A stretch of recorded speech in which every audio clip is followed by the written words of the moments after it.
વિધર્મી દ્વારા એક માંસાહારનું વેચાણ થઈ રહ્યું છે। ગણપતિનું મંદિર તેમજ માતાજીનું મંદિર પણ છે। નવરાત્રીમાં આઠમના દિવસે આ માંસની દુકાન ખોલવામાં આવી હતી, જેનાથી બહુ ગંધ આવે એટલે ત્યાં તમે ઊભા નહીં રહી શકો, તમે બારી ના ખોલી શકો, એવી રીતે અમે જીએ છીએ, પણ કોઈ અમારું સાંભળતું નથી।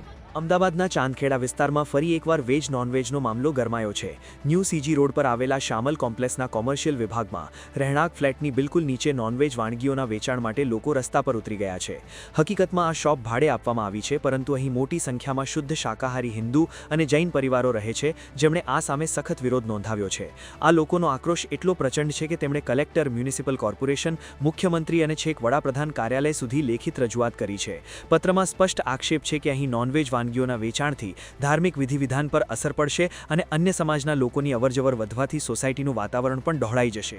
22 વર્ષ જૂની સોસાયટીમાં આજે વિધર્મી દ્વારા એક માંસાહારનું વેચાણ થઈ રહ્યું છે।